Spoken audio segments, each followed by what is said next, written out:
बिस्मिल्लाहिर्रहमानिर्रहीम। अस्सलाम वालेकुम। मेरा नाम है ज़ीशान उस्मानी। आज की वीडियो बड़ी इंटरेस्टिंग है और इसका नाम है कामयाबी का जहर।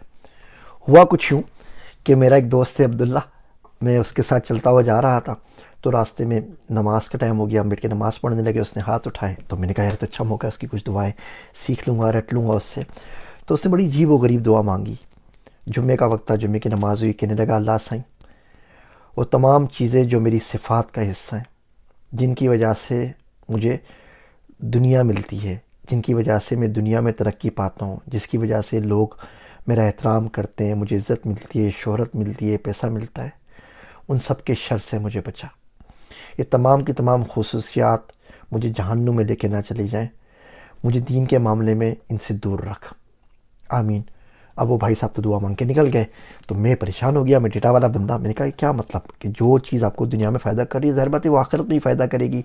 ये कैसे हो गया कि वो हमें आखिरत में नुकसान पहुंचा सकती है? तो मैंने उससे पूछा अब्दुल्ला भैया ये बताओ ना क्या कह गए हो? तो उसने मुझे दो बातें की, मैंने सोचा वो दो बातें आपसे शेयर करूँ।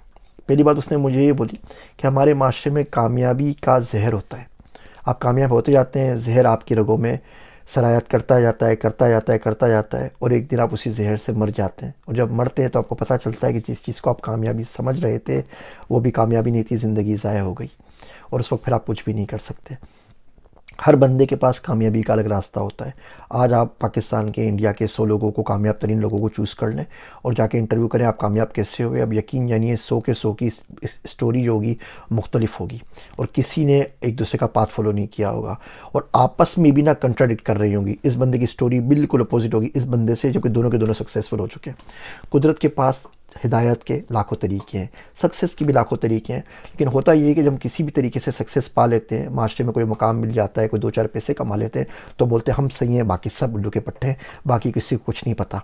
I figure it out everything, और बाकी तो बिल्कुल सब जाहिल लोग हैं, इनमें से किसी को कुछ नहीं पता।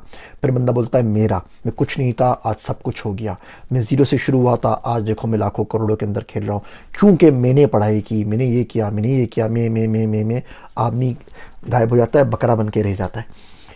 तो इसकी वजह से बंदे में बहुत ज़्यादा गुरूर आ जाता है। बंदा समझता है कि जो उसने कुछ किया है ना, उसको कोई नई साइंस आ गई है, उसके पास ही कोई गीदड़ सिंगी आ गई है, बाकी गरीबों को नहीं पता। फिर वो उनको ताने देने लगता है, वो उनको गलत गलत नामों से पुकारता है, वो उन पर चीखता चिल्लाता है और बोलता है तुम लोगों ने कुछ नहीं किया और मैं था, मैंने फिगर आउट कर लिया। ये जो उसका रोब है, ये जो उसका ज़ौम है, ये जो उसका गुरूर है, ये जो लोगों को हकीर समझना है, यकीन जानिए उससे बहुत बेहतर था कि ज़िंदगी में नाकाम रहता लेकिन किसी को हक़ारत से ना देखता। दूसरी बात, बहुत मर्तबा वो चीज़ें जो हमें दुनिया में कामयाब करती हैं आखिरत में नाकामी का बायस बन जाती है। बहादुरी एक बड़ी अच्छी चीज़ है, दुनिया के अंदर बड़ी चीज़ जानी जाती है। लेकिन बंदा अगर गुनाह के ऊपर बहादुर हो जाए, बंदा बोले जाके मैं किसी की लड़की को छेड़ दूंगा और मुझे किसी की फ़िक्र नहीं है, पुलिस आती है, कौन बंदा क्या कहता है, तो उसको ले डूबेगी। कंसिस्टेंसी बड़ी अच्छी चीज़ है कि आप एक चीज़ मुसलसल करते चले जाते हैं। लेकिन ये कंसिस्टेंसी अगर गुनाहों पे मिल जाए तो बंदा कहीं का नहीं रहता। आप गाना सुनते हैं, डेली सुनते हैं, आप मूवी देखते हैं, रोज़ सुनते हैं, अच्छा खासा बंदा है, नमाज़ पढ़ता है, सब कुछ करता है, रात सोने से पहले उल्टी सीधी वेबसाइट के ऊपर जाके थोड़ी सी पोन देख लेता है, कल वो फिर करेगा, परसों फिर करेगा, पूरी ज़िंदगी करता रहेगा। अब वो गुनाहों पे क्योंकि कंसिस्टेंसी आदत है, हर काम मुस्तकिल मिजाजी से करता रहता है, तो अब गुनाहों पे भी मुस्तकिल मिजाज हो गया, अब ये उसको ले डूबेगी। बंदा बोलता है कि जी वादा खिलाफ़ी नहीं करूँगा, अब उसने किसी गुनाह का वादा कर लिया कि चलेंगे ना साथ जाके पी कर आएंगे, चलेंगे जाके डांस मुजरा देख कर आएंगे, अब वो उसकी वादा खिलाफ़ी भी नहीं करेगा। बंदा कमिटमेंट करता है, अब गुनाह की कमिटमेंट कर लेगा, उसको भी पूरा करेगा। बंदा फयाज़ पैसा खर्च करता है, गुनाह के रास्ते में जाएगा, वहाँ भी फयाज़ी उसके हाथ में रहेगी। तो इन चीज़ों पे बड़ा गौर करना चाहिए कि वो चीज़ें जो दुनिया को में आपको आगे लेके जा रही हैं, कहीं ये तो नहीं कि आपकी आखिरत की तबाही का बायस बन रही हो। मैंने बहुत कुछ सीखा, सोचा आप लोगों को सिखाऊं अब्दुल्ला की दुआ के बारे में। मेरे वास्ते दुआ कीजिएगा। मैं हूँ आप सबका ज़ीशान उस्मानी।